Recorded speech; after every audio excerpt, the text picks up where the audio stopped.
Let's take a look at a real-world version of Form ADV Part 2B, also known as the brochure supplement, so that we can better understand what these actually look like and to build some context to make it a little easier to remember this material for the exam. Earlier in this Achievable chapter, we took a look at Intelligent Investing's Form ADV Part 2A, also known as the brochure, and now we're going to look at their brochure supplement. Intelligent Investing is a one-person investment advisor firm out of Loveland, Colorado. We're only going to see one person named in this brochure supplement because of the status of the company. It's just one person again. All right, let's go ahead and put it up on the screen. Here's the title page. Not too much information here, just gives Brian Joyce's name, who is the individual who runs this business, and the fact that he's an investment advisor representative for Intelligent Investing. Let's go ahead and move on from this to dive a little bit further in. Item 2 is educational background and business experience. We have Brian's information at the top of this, but let's dive into the education. Education background is something that is disclosed by investment advisor representatives on this form. Looks like Brian obtained a degree in accounting and information systems accounting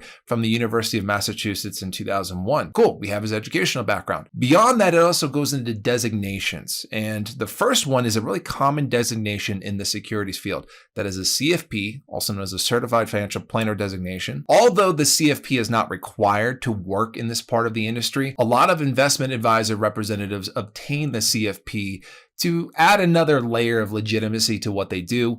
It's not an easy thing to get. There's a lot of studying, usually takes at least a year, if not longer, to go through the process of the CFP. You have to take a bunch of classes, pass a bunch of tests.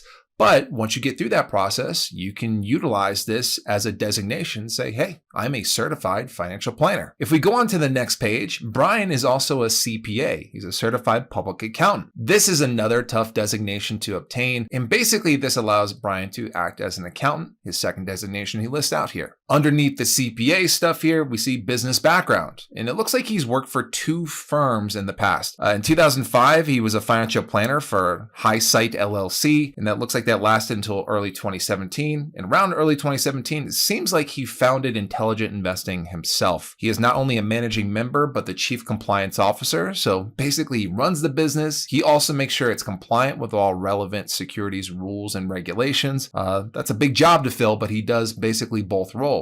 Gives advice and makes sure he's compliant with laws and regulations. Item number 3 here, which starts in the bottom of one page and ends at the top of the following page, is disciplinary information. This would be any criminal, any civil, or any regulatory event where there was some kind of ruling against him that would be required to disclose to his clients. But good news for Brian, he has no history of any kind of disciplinary actions, and he puts that there. Hey, there are no legal or disciplinary events that are material to the client or prospective client's evaluation of the advisory business. Item 4 is other business activities, or what we a lot of times call in the industry OBAs. This would be any instance of the investment advisor representative making money, typically through a form of employment that is not related to the securities firm. So for example, if I drive Uber on the weekend, I would have to list that in my OBA section on the brochure supplement. Now, Brian is an accountant, and yes, that's kind of related to giving financial advice, but technically accounting is just a different part of finance. And this is another way that he makes income outside of just giving advice on securities. And also he discloses this is a potential conflict of interest. If he is giving investment advice, he might have the incentive to recommend his accounting services alongside that investment advice, which may or may not be in the best interest of the client. I'm sure it is, but it's important for him to disclose that, and vice versa. If he's doing your taxes and he starts recommending his financial planning services to you, that also provides him an incentive to make recommendations that might put extra money in his pocket and possibly isn't in the client's best interest. But the point is he's disclosing this, letting you know, hey, I do accounting, and sometimes I might recommend you to my tax preparation services. As long as those conflicts of interest are disclosed, we're good to go for the most part. Item number 5, which is additional compensation, would be any instance of receiving money other than just from your clients for the services you provide them. For example,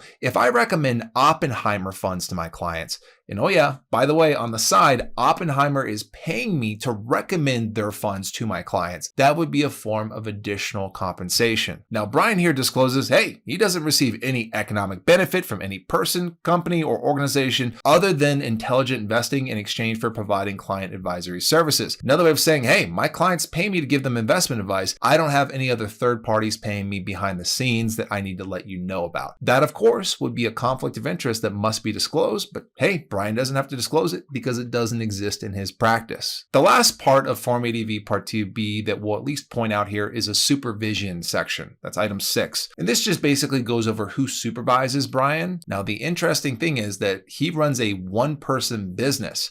So technically, he can supervise himself, which I know sounds a little funky, a little weird, but the reality is that he is responsible for making sure that he's compliant with the rules and regulations. If for whatever reason he's not following the proper rules or regulations, he could really get in double trouble, not only as a supervisor and failing to supervise employees, but also as the representative potentially performing unethical actions. Of course, I'm not saying that there's anything happening behind the scenes. Seems like Brian runs a great ethical practice from what I can see. I have no endorsement for or against him. I just found his brochure randomly on the Investment Advisor Public Disclosure Forum on the SEC's website, and I just wanted to show you a real-world example of what this looks like. Hi, I'm Brandon. If you enjoyed this video, then you'll love the courses I authored with Achievable. Now offering courses on all major FINRA and NASAA exams, I wrote these courses exclusively for Achievable, and they include tons of real-world examples, more videos just like these on dozens of key topics, a built-in study planner, hundreds of chapter review questions, and unlimited practice exams. Our courses are competitively priced, and you can try them out for free first to see if our style is the right fit for you. Follow the links below in the description to get started.